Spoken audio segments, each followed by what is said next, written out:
আসসালামু আলাইকুম রহমতুল্লাহি ওয়া বারাকাতু। বৃষ্টি স্নাত দুপুরে সবাইকে স্বাগতম। আজকের আলোচনার বিষয়বস্তু হিসেবে নির্ধারণ করেছি ইমাম আবু হানিফা রাহিমাহুল্লাহ সম্পর্কে আমাদের কিরূপ আকীদা পোষণ করা উচিত, তা সম্পর্কে আমাদের ভাবনা কিংবা ধারণা কিরূপ হওয়া উচিত। ইমাম আবু হানিফা রাহিমাহুল্লাহ প্রচলিত চারটি মাযহাবের অন্যতম একটি মাযহাব হানাফি মাযহাবের প্রতিষ্ঠাতা না হলেও ইমাম আবু হানিফাকে খাতা কলমে এই হানাফি মাযহাবের ইমাম হিসেবে সম্মান করা হয়, মান্য করা হয়। তবে প্রচলিত হানাফি মাযহাবের অনুসারীরা ইমাম আবু হানিফা রাহিমাহুল্লাহকে কতটা অনুসরণ করেন সেটি নিয়ে প্রশ্ন রয়েছে। তবে আমাদের সমাজে যাহারা আহলুল হাদিস বা সালাফি মানহাজের অনুসারী দাবিদার, বিশেষ করে বাংলাদেশের প্ল্যাটফর্মে ইদানিং অনেককেই দেখা যাচ্ছে, বিশেষ করে যারা নতুন আহলে হাদিস হয়েছেন কিংবা নতুন সালাফি মানহাজের অনুসরণ করার চেষ্টা করছেন, তারা বা তাদের অনেকেই ইমাম আবু হানিফা সম্পর্কে কটূক্তি করতে দেখছি। তাই আমার কাছে মনে হলো ইমাম আবু হানিফা সম্পর্কে কিছু কথা সকলের সামনে তুলে ধরা উচিত। ইমাম আবু হানিফা রাহিমাহুল্লাহ ফিককে মূলত দুটি ভাগে বিভক্ত করেছেন, ফিকুল আকবর এবং ফিকুল আসগার। ফিকুল আসগার বলতে তিনি মূলত বিভিন্ন মাসাইল বা ফিকি মাসালা সমূহকে বুঝিয়েছেন, এবং ফিকুল আকবর বলতে তিনি কিন্তু আকীদাকে বুঝিয়েছেন।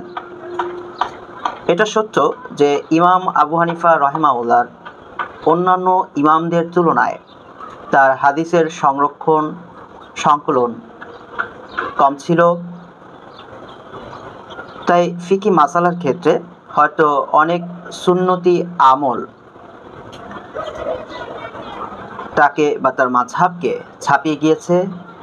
তবে আকীদার ক্ষেত্রে অন্য তিন ইমামের মতোই ইমাম আবু হানিফা রাহিমাহুল্লাহ একজন বিশুদ্ধ আকীদার অনুসারী ছিলেন, এবং তিনি যে শুধু বিশুদ্ধ আকীদার অনুসরণ করেছেন তাই নয়, মুসলিম উম্মার জন্য মুসলিম উম্মার আকীদা বিশুদ্ধকরণে কিংবা বিশুদ্ধ আকীদা এবং মানহাজকে সংরক্ষণকরণে তার লেখা ফিকুল আকবর কিতাবটি খুবই গুরুত্বপূর্ণ ভূমিকা পালন করে থাকে। এবং ইমাম আবু হানিফা রাহিমাহুল্লাহ ব্যক্তিগতভাবে তিনি সবসময় ফিকি মাসালার চাইতে, অর্থাৎ সর্বোপরি আমলের চাইতে আকীদাকে সর্বাধিক গুরুত্ব দিয়েছেন। এই জন্য পৃথিবীর কোথাও আপনি ইমাম আবু হানিফার নিজের লেখা কোনো ফিকি মাসালার কিতাব খুঁজে পাবেন না, কিন্তু তার লেখা আকীদার কিতাব ফিকুল আকবর আমাদের বাংলা ভাষায় অনুবাদিত হয়েছে। পাশাপাশি এটা সত্য, প্রচলিত হানাফি মাযহাবের কান্ডারিগণ ফিকি মাসালার ক্ষেত্রে ইমাম আবু হানিফা রাহিমাহুল্লাহকে অনুসরণ করেন কথাটা চাইতে অধিকতর বলা শ্রেয় হবে, অধিক ভক্তি করেন, শ্রদ্ধা করেন। তবে ভক্তি শ্রদ্ধার ক্ষেত্রে অনুসরণটাই প্রকৃত গুরুত্বপূর্ণ বিষয়। পক্ষান্তরে সালাফি মানহাজ বা আহলুল হাদিসগণ যারা সুনির্দিষ্ট কোনো মাযহাবের তাকলিদকারী নয়, যারা মাযহাবকে শুধুই একটি শরীয়তের সহযোগী প্রক্রিয়া হিসেবে গ্রহণ করে থাকেন এবং কোনো মাযহাবের অন্ধ অনুসরণ করেন না, কিংবা চারটি মাযহাবেরই অনুসরণ করেন, তবে অবশ্যই সেই মাযহাবের বক্তব্যগুলো কোরআন এবং সহিহ হাদিসের সাথে মিলে যেতে হয়। সালাফি মানহাজ বা আহলুল হাদিস হিসেবে আমাদের সমাজে পরিচিত তারাই কোরআন এবং সহিহ হাদিসের সবচেয়ে কাছাকাছি দল বটে।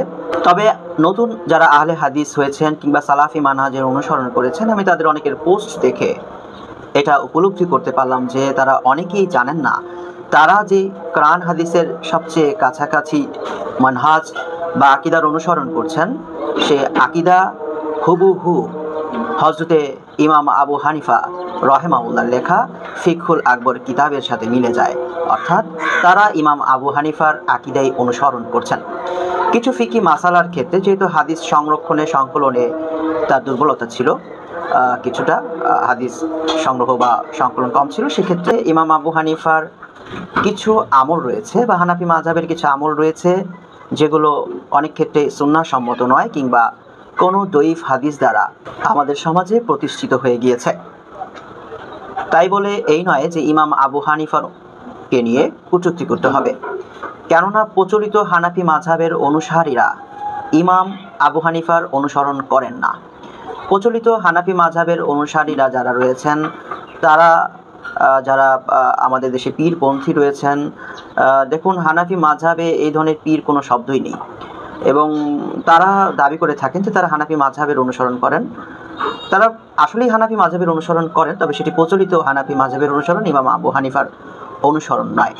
এবং অনেক ক্ষেত্রেই আপনি দেখবেন যে যেমন চরমোনাই যারা রয়েছে, তারা দেখবেন হানাফি মাযহাব নিয়ে অতিরিক্ত বাড়াবাড়ি পর্যায়ে সীমা লঙ্ঘন করে আমাদের দেশের যারা সালাফি মানহাজের অনুসারী কিংবা আহলুল হাদিস ভাইরা রয়েছে তাদেরকে প্রতিনিয়ত ব্যঙ্গ করেন, কিন্তু প্রকৃতপক্ষে তারা কিন্তু ইমাম আবু হানিফার অনুসরণ করেন না। যেমন আপনি যদি চরমোনাইয়ের কিতাব পড়েন, ভেদে মারিফত কিংবা আশিক মাসুক নামক তাদের যে কিতাব রয়েছে, সেখানে দেখবেন তারা বিশ্বাস করে যে সৃষ্টিকর্তা সত্তাগতভাবে সর্বত্র বিরাজমান। আর এদিকে ইমাম আবু হানিফা রহিমাহুল্লাহ তার ফিকহুল আকবর কিতাবের মধ্যে লিখছেন যে কোনো ব্যক্তি যদি আল্লাহকে সত্তাগতভাবে বিরাজমান বিশ্বাস করেন তাহলে সে কাফের, সে কাফের, সে কাফের। এইরকম আরও অনেক আকীদা রয়েছে। এই ওয়াহাদাতুল ওয়াজুদ ছাড়াও আল্লাহ পাকের আকার নিয়ে বক্তব্য রয়েছে, যে বক্তব্যগুলো ইমাম আবু হানিফার আকীদার সাথে দেখবেন যে চরমোনায়ের ভেদে মারিফতে বা আশিক মাসুক যে গ্রন্থগুলোর মধ্যে রয়েছে, কিংবা এখনও পর্যন্ত চরমোনায়ের পীর বা পীরের ভাই যে রয়েছে, ভাইরা রয়েছে, তারা যে আকীদা প্রচার করছে বা তাদের মুরিদানরা যে আকীদা প্রচার করছে, সেই আকীদাগুলো ইমাম আবু হানিফার মত অনুসারে সেগুলো মুশরিকদের আকীদা। তাহলে আমার মনে হয় ইমাম আবু হানিফা সম্পর্কে আরও বিশুদ্ধ ইলম অর্জন করা উচিত। এটা দুই পক্ষেরই অর্জন করা উচিত। প্রথমত যারা হানাফি, প্রচলিত হানাফি মাযহাবের অনুসারী, মূলত জাল হানাফি, এবং অন্যদিকে যারা আহলুল হাদিস বা সালাফি মানহাজের অনুসারী, তারাও অনেক সময় না বুঝে ইমাম আবু হানিফার বিরুদ্ধে কথা বলে থাকে। আপনাদের এটা জানতে হবে, হানাফি মাযহাব প্রতিষ্ঠিত হয়েছে ইমাম আবু হানিফার ইন্তেকালের কয়েকশো বছর পর। সুতরাং প্রচলিত হানাফি মাযহাবের অনেক কিছুই ইমাম আবু হানিফার সাথে মেলে না। ইমাম আবু হানিফা রাহিমাহুল্লাহ বলেছেন, যদি আমার কোনো ফতোয়া কোরআন এবং সহিহ হাদিসের বিরুদ্ধে যায় তাহলে আমার সেই ফতোয়া দেয়ালে ছুঁড়ে মারো। সুতরাং এক দিক থেকে ইমাম আবু হানিফা রাহিমাহুল্লাহ প্রচলিত হানাফি মাযহাবের যে কুফরি আকীদা রয়েছে কিংবা সুন্নাহ বহির্ভূত বেদাতি আমল রয়েছে, তার দায় থেকে দায়মুক্ত। প্রচলিত হানাফি মাযহাবের প্রতিষ্ঠাতা ইমাম আবু হানিফা রাহিমাহুল্লাহ নয়। শুধু এটা হানাফি মাযহাবের ক্ষেত্রে নয়, প্রত্যেকটি মাযহাবে দেখবেন যে ইমামগণের অনুসারীরা তাদের অসংখ্য তৈরি করা মাসালাগুলো তাদের ইমামের নামে চালিয়ে দেয়। এক্ষেত্রে সবচেয়ে বাড়াবাড়ি অবস্থানে রয়েছে হানাফি মাযহাব, কেননা হানাফি মাযহাবের অনুসারীরা তাদের অসংখ্য বেদাতি আমলকে ইমাম আবু হানিফার নামে চালিয়ে দেয়, এবং তারা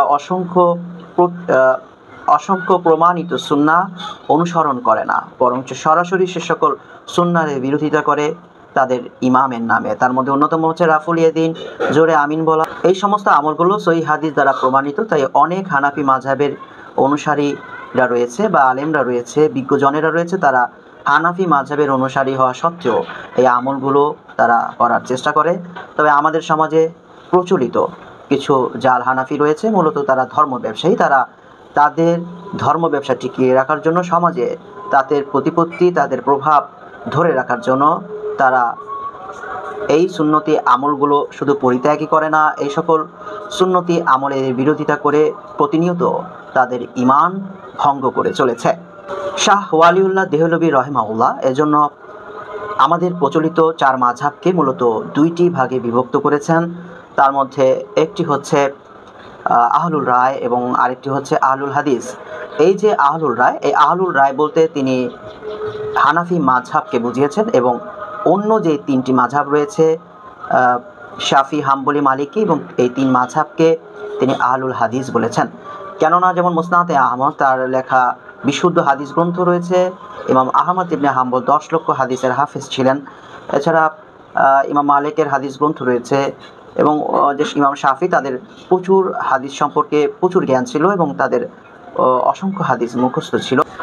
এই জন্য সবসময় তারা চেষ্টা করেছে কোরআন এবং সহিহ হাদিসের ভিত্তিতে বিভিন্ন মাসালা দেওয়ার।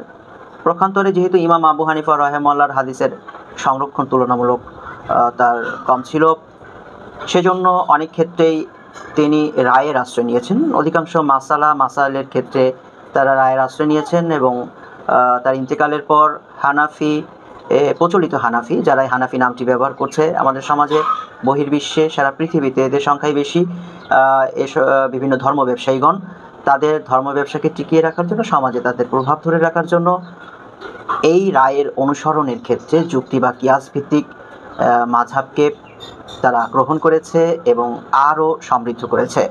যার দরুন আমাদের সমাজে আমরা যে ধর্ম ব্যবসায়ী গোষ্ঠীকে দেখে থাকি তার অধিকাংশ হচ্ছে হানাফি মাযহাবের অনুসারী। তবে আমি আবারও বলছি, আমাদের সচেতন হওয়া উচিত। আমরা প্রচলিত হানাফি মাযহাবের বিরোধিতা করব, তবে ইমাম আবু হানিফার অনুসরণ করার আমাদের চেষ্টা করা উচিত। কেননা আমাদের সমাজে আহলুল হাদিস হিসেবে যারা পরিচিত তারা যে আকীদার অনুসরণ করে থাকেন তা মূলত ইমাম আবু হানিফারই আকীদা। আমরা হয়তো কিছু আমলের ক্ষেত্রে তার আমলগুলো ত্যাগ করতে পারি এবং সেক্ষেত্রে অন্যান্য যে সালফে সালিহিনরা রয়েছেন, অন্যান্য যে ইমামরা রয়েছেন তাদের আমলগুলো গ্রহণ করতে পারি এবং অনুসরণ করার চেষ্টা করতে পারি। এ সম্পর্কে আমি একটি বই লিখছি। বইটির নাম হচ্ছে প্রচলিত হানাফি মাযহাব এবং ইমাম আবু হানিফা রাহিমাহুল্লাহর আকীদাগত দ্বন্দ্ব। বইটি আমি লিখছি, এখনও লেখা শেষ হয়নি। যদি বইটি লেখা শেষ করতে পারি এবং আল্লাহ তাআলা আমাকে হায়াত দান করেন, বইটি অবশ্যই আমি প্রকাশ করব ইনশাআল্লাহ তাআলা। এই বইটি পাঠ করার পরে এ সম্পর্কে আরও ভুল ধারণা আমাদের এই সমাজের 2 শ্রেণীর মানুষের মধ্যেই ভেঙে যাবে বলে আমি আশা করি।